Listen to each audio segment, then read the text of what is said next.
recipe may be very humble, but it is one of the most delicious things that you can make, and making a fantastic, foolproof, delicious, flavorful meatloaf is one of the greatest joys in the kitchen. And I'm going to show you today how I make my classic American meatloaf that will leave you stunned because it's that delicious and that easy. And if you love a meatloaf sandwich the next day, it is superb. There are many ways you can make meatloaf. I grew up with a very traditional Italian meatloaf. When I grew up in Italy, my mom would always make a classic Italian meatloaf. The recipe's already been uploaded here, Laura, in the kitchen, and it's totally different than an American meatloaf.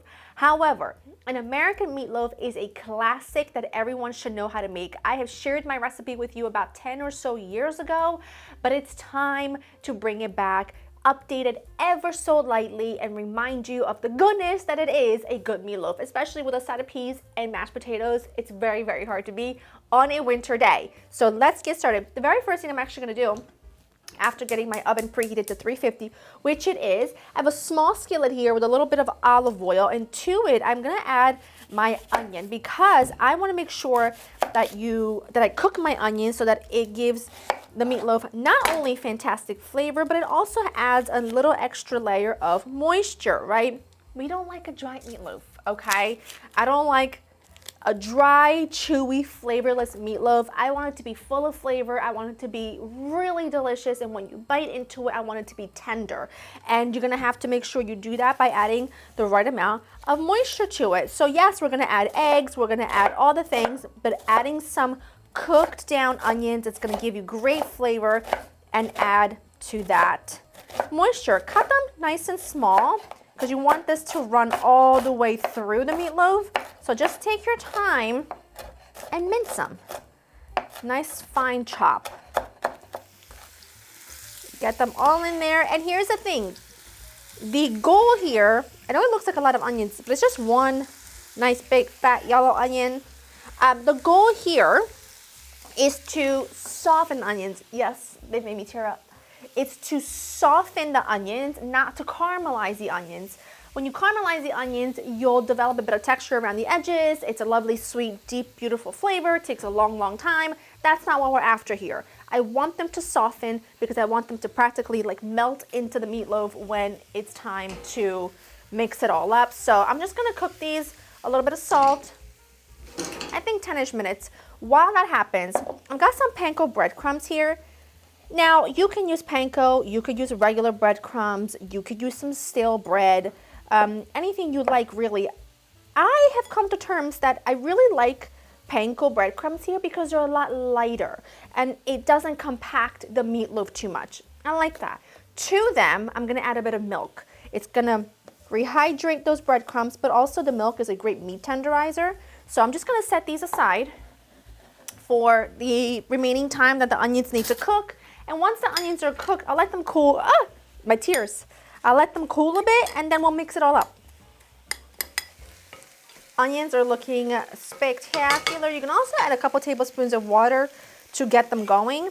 I'm gonna pop my garlic in, and I'm actually going to turn the heat off, and I'm gonna let the residual heat just take that very raw bite of the garlic out, but not actually cook the garlic all the way, because I want the meatloaf to be infused with lots of really good flavor. So I'm just gonna let that be, cool down a bit. I don't wanna add something so hot to the raw beef. And in the meantime, my eyes are still watering like crazy. I am going to chop up fresh parsley, these little tender mid stems. Those are fine. Just not any of the really hard, thick stems. But if they're really tender from the center, it's really fine. It's cold enough. It's really not. But you know what? It's fine. I can't wait any longer. Bring this over. Your breadcrumb mixture. Very much a trust the process.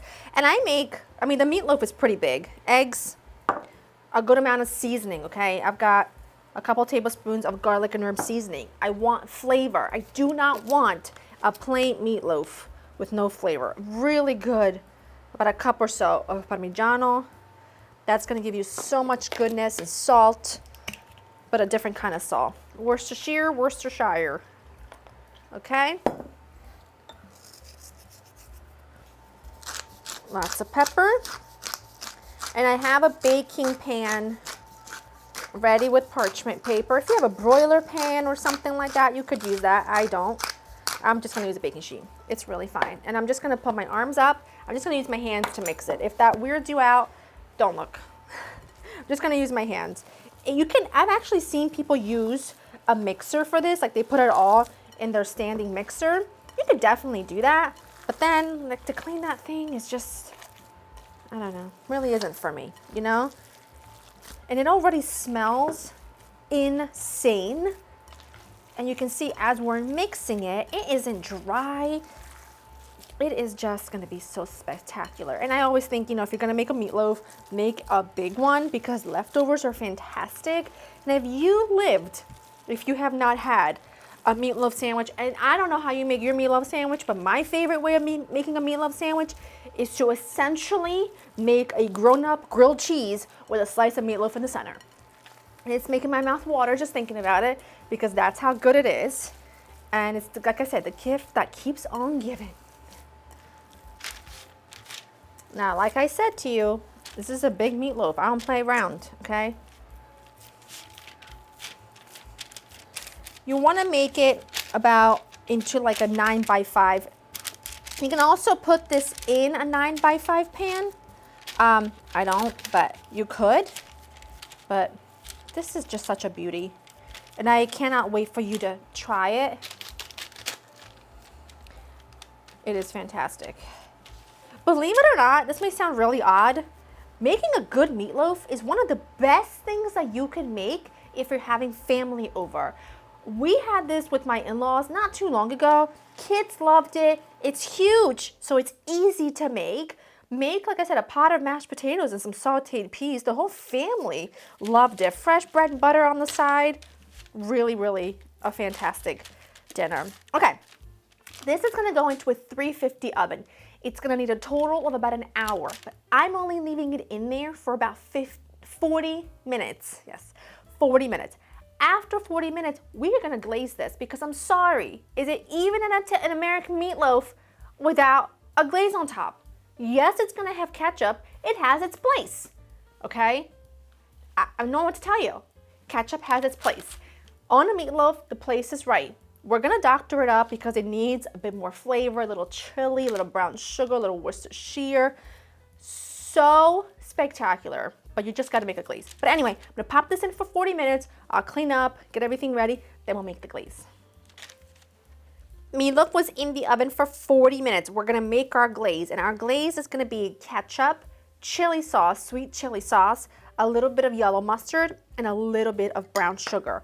You're gonna mix it all together. Trust me, it's the perfect combination of sweet and tangy and flavorful, and it is divine and delicious. Now, I know you could just put ketchup and you're good to go, and that has its charm. But once you try this, it's very hard to go back to just plain ketchup. It just is. I don't know what to tell you, but it just is.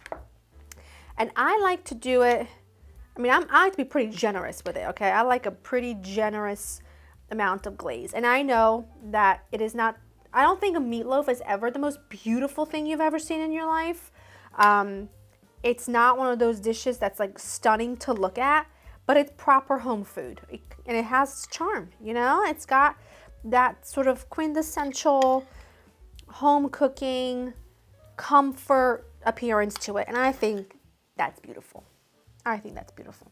If it drips down the sides, it's fine with me. I don't like to go light on my glaze. I like to be pretty generous. So that looks fantastic. And back in it goes for 20 minutes. And after that, oh, I see one little spot that could use a little more loving. And after that, I'll let it cool slightly because you should never cut into a meatloaf piping hot or it will quite literally just fall apart. And then we will slice and serve.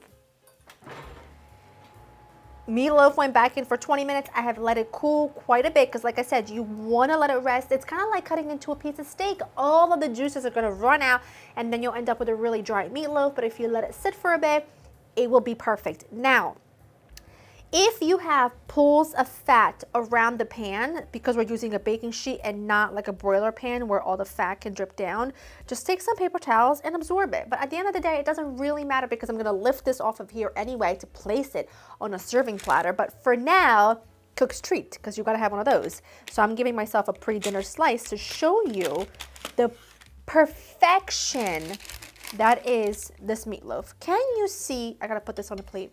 Can you see? Just hold on. Of course, can you see? And then I give it to you, and I plop it down. Can you see just how gorgeous that is? It's so juicy. It's so bouncy. It's perfection. I never want a different meatloaf if I'm talking classic American meatloaf. I just don't.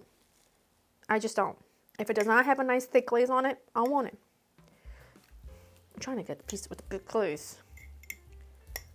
It's so tender that you cannot even imagine.